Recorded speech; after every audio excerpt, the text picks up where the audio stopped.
Hello guys, कैसे हैं आप सब। आई होप आप सभी अच्छे होंगे। तो आज हम बात करेंगे आपके रीट मेंस के एग्जाम के बारे में।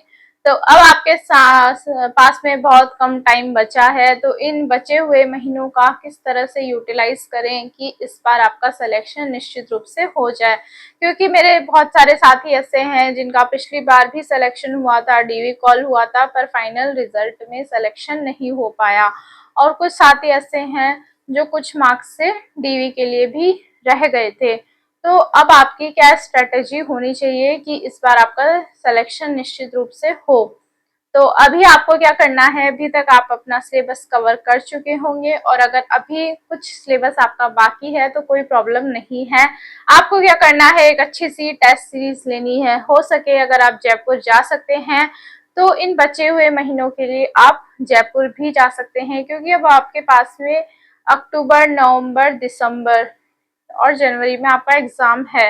यानी कि आपके पास में ये जो 3-4 महीने हैं यही शेष हैं। तो ये आपके लिए बहुत ज़्यादा इम्पोर्टेंट है। अगर आप एक बार जॉब लग जाते हो तो आपके जो भी अभी आपका खर्चा लग रहा है उस सब की भरपाई हो जाएगी। तो अभी और चीज़ों के, घर वालों के ऊपर ध्यान ना देते हुए, पैसों के ऊपर ध्यान ना देते हुए, सबसे इम्पोर्टेंट चीज़ है अपनी पढ़ाई के ऊपर अगर आप ध्यान देंगे, थोड़ा सा इन्वेस्टमेंट करेंगे लाइक टेस्ट सीरीज में, या फिर जयपुर में अगर आप रहते हैं तो बहुत फर्क पड़ता है एक एनवायरनमेंट का।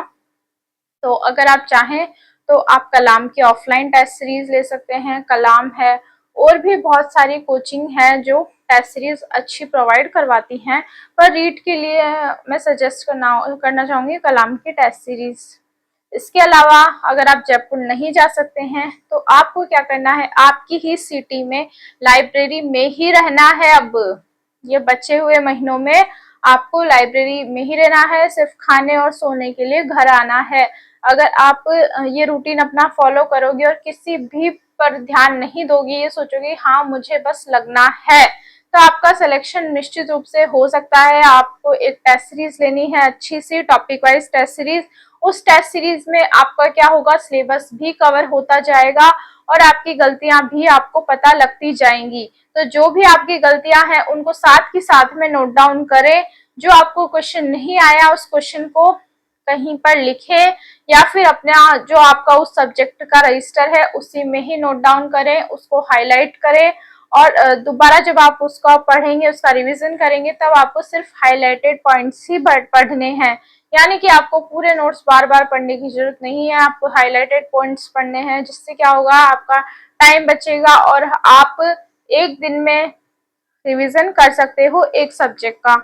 और आप जब बहुत बार रिवीजन कर लेते हो तो आपका एक टाइम ऐसा आता है कि आप एक सब्जेक्ट को 2 घंटे में भी रिवाइज कर सकते हो। ये सब रिवीजन से और प्रैक्टिस करने से ही आएगा। तो अभी आपको रिवीजन की बहुत ज्यादा जरूरत है। भले ही कोई अगर आपको टॉपिक छूट रहा है, आपको लग रहा है ये टॉपिक बहुत ज्यादा टफ है, तो आप उसे छोड़ दें, पर और सब्जेक्ट जो आपको आते हैं उनका रिवीजन ना छोड़ें। क्योंकि हो सकता है कि उस टॉपिक से 1 या 2 क्वेश्चन आए, बाकी सारे क्वेश्चंस तो आपको आते हैं, पर अगर आप उनमें कंफ्यूजन की वजह से उन क्वेश्चंस को अटेम्प्ट नहीं कर पाते हो तो वो आपकी सबसे बड़ी कमजोरी साबित होगी। तो आपको क्या करना है, रिवीजन मल्टीपल टाइम करना है। जो टेस्ट लगा रहे हो उसके से कमियों का एनालिसिस करना है और टेस्ट में अच्छी रैंक लाने की कोशिश करनी है। देखो, डिमोटिवेशन सभी को आता है, डिमोटिवेशन होना एक अलग चीज है और रैंक लाना एक अलग चीज है। आप जितनी मेहनत करोगे उतना ज्यादा आपके अंदर पॉजिटिविटी आएगी कि हाँ मैं कर सकता हूँ, और आप एक टाइम के बाद आपको लगेगा कि इस वैकेंसी में मेरा सिलेक्शन होने वाला है।